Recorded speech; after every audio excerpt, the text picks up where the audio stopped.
bw'otandika okulaba ng'omwana wo atandise okuddirira withdrawal, takyagala nnyo okwogera na baganda be, alina obusungu obutategeerekeka, appetite tagirina, buli kaseera alina ng'ejjayiga n'aganze wane waka wantama. As a parent, tandika okwogera n'abaana. Tulekeraawo okwogera n'abaana n'obusungu ng'abazadde nga tulowooza ffe abagezi ab'enkomeredde. Buli muntu alaba puroguramu eno ofaanana nga bw'olowooza. Bw'olaba omuntu eyali akuba amasuuti nga nze ne ntandika okujja nga nyambadde biyeboyebo, Kasuku tandika okwebuuza Uncle Chams yabadde ki? Kino nkireetanga kyakulabirako. Olumba biyebo byange. Nennaku zino kati byebinyanguyira sikyasobola ngeri gye sitagenda mu ofiisi zammwe nkubamu bino. Kituufu. Bw'olaba omuntu ono nno Gucci gw'olumba. Omanyi ne China bakola Gucci. Tuveeyo.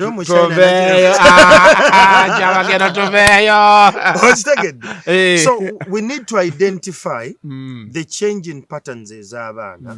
Drug abuse teri mu baana bokka, n'abazadde mweri.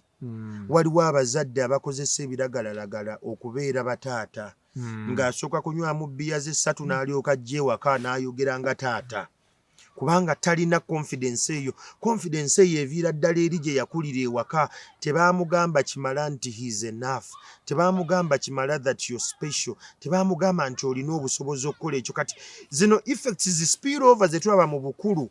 We are dealing with young adults, rather childhood people, naye ng'ate bakulu.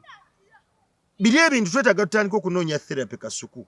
Tutandika okunyumya emboozi eno. Omuzadde alina abaana abali ku university nga tooyi byonna byonna ebiteeka mu bisenge byabwe. Funa engeri gy'obitta, amazzi ago gaveeyo, beera ne center point emu of waste management mu nnyumba yo.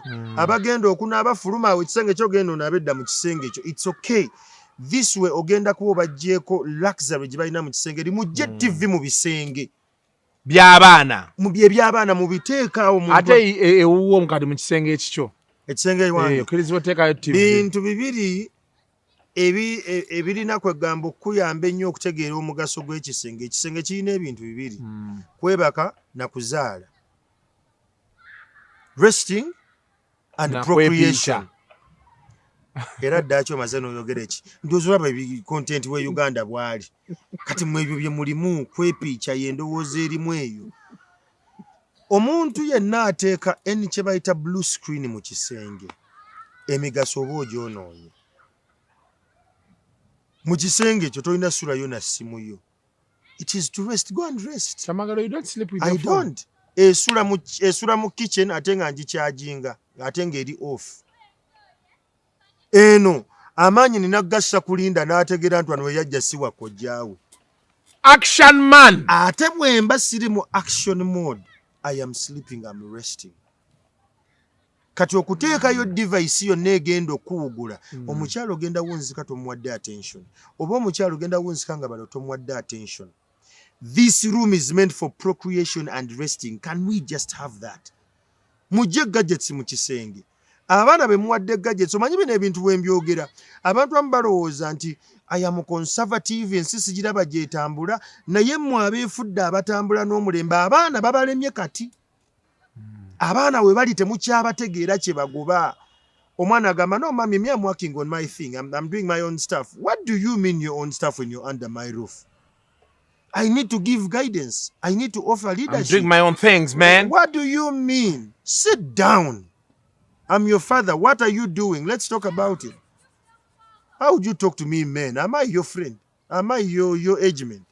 Olulimi olwe mutandika okuteekamu mbu no abaana tubawe democracy. Omwana ogenda muwa freedom of expression and doing what they want. Aweze emyaka 18 akuswazi. Sina kindi agenda kweyongerayo mu myaka 32 agenda okudde wakanga akomyewo n'ekikula kya munne agambe nti this is meet my partner.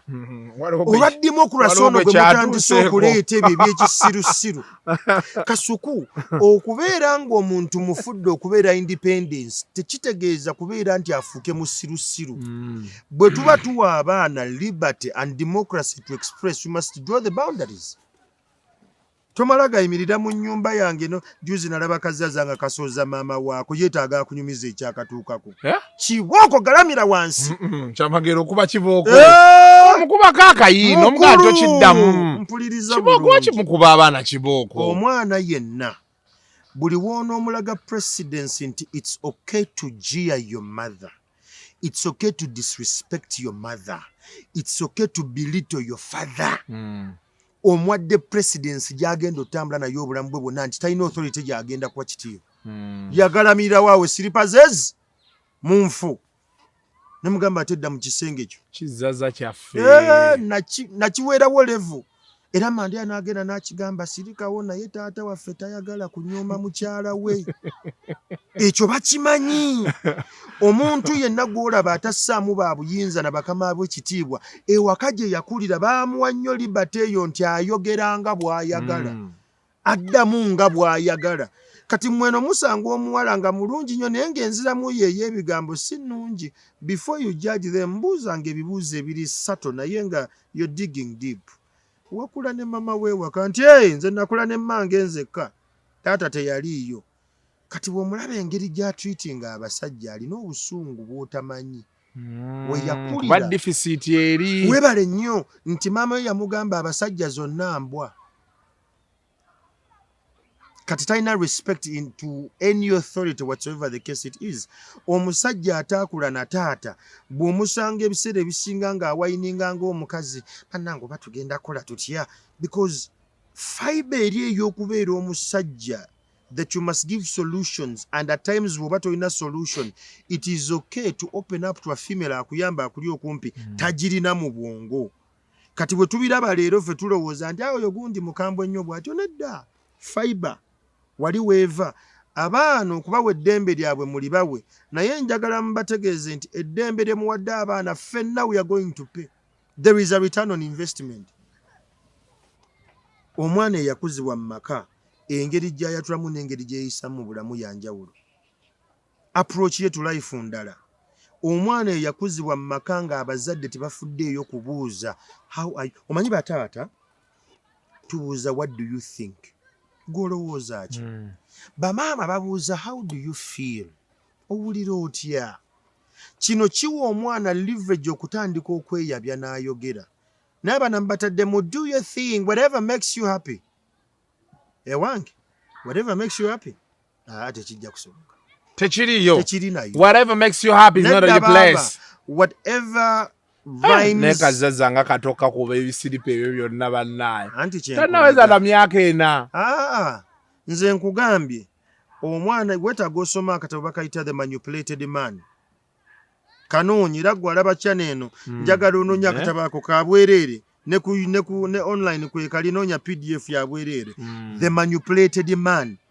Bw'osoma akatabo ako kagenda kuyigiriza engeri y'okumanagingamu ekitonde ekikyala so kukifuga naye okukimanejinga.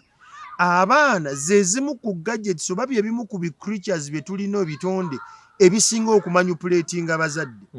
Omwana omuwala amanipulatinga nnyo kitaawe era jagamba dadi era bankoze kino noga nemmwe ekibaguddeko okulumya omwana wange ow'obuwala. Omulenzi aloopera nnyina because a man's first love, real first love is the daughter. A woman's first love is the son. Kati okunavigatinga mu manipulative cycles abaana abo zibakozesa n'okutegeera ki era ddira oziraba kigenda kwetaagisa okuba ng'oli muyivu. Bw'oba teweekuumidde mu kumanya na kutegeera ojja sigala ogamba omwana wange nze omwana wange simukubako. Tuli mu mulembe ogugamba nti n'amasomero tegakuba baana which is okay. But can we have alternatives eziraga abaana bano nti you are not exceptional committing a crime and you walk away with it. Ekyo nze nkikiririzaamu nnyo. Exactly. Ekyo nange nkyagala. I don't believe in corporal punishments anymore. But I believe kati nga waliwo ogambye ebisiripa binane bimulya nzaawo ng'oyingira ekisenge nga nkuggalirayo. I deny you something. Okitegedde? Yes. I deny you something. Gw'osibiddeyo munda omanyi kyasobola okwekola ng'ali munda. Kye nakugambye nti mudusi zino zeno mujjayo nga nasibirakayo mutaali wange n'okugyayo ng'ayambadde engoye ze zonna azeegezezzaamu eyo gy'omusibira natalako kunyumiza daddi eno tekyantuuka kati negamba namusibiddeyo lwaki nti atandise okgenda ng'abimanyiira ffe muzeeyi waffe yagambanga nti andi fukamira otunuulire ensonda y'ekisenge ekyo mu ddiiro models zino zaalinga ez'ekisiru but our fathers and mothers baali exposed ku bintu ebimu bye tutamanyi abantu abo bategeera mental health nga ffe tetumumanyi nga bw'otunuulira ekisenge kiri obaaki obeera mu nsonda awo n'onyiiga banno bawulire bweru bazannya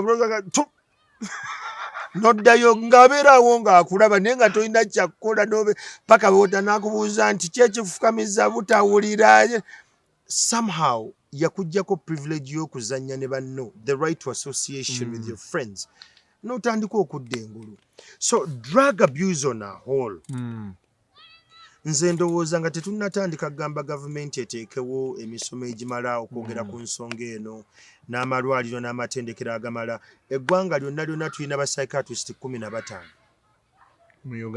mu ggwanga Uganda ate nga abo bonna benjogeddeko abasinga tebali mu practice ya kujjanja abantu balina mental challenges abasinga baddayo mu academia ne bakola research n'okusomesa mu universities ez'enjawulo kitegeeza abazadde it's upon us okutandika okunyumya n'abaana drug abuse gwe tulaba leero enkozesa y'ebiragalalagala n'okuvuma ebiragalalagala bino kiva mu negligence ng'abazadde oba olumu abazadde we engage but we come off as defensive oba offensive ku baana baffe tokola kino banno nga bali ku kino tokola kiri omwana n'agenda ng'alaba gwe buli kaseera omujajinga bujajinzi n'agenda ng'asala n'amanyi muzeeyi sijja mubeerako nze kankole byange so there is that element we need to break away from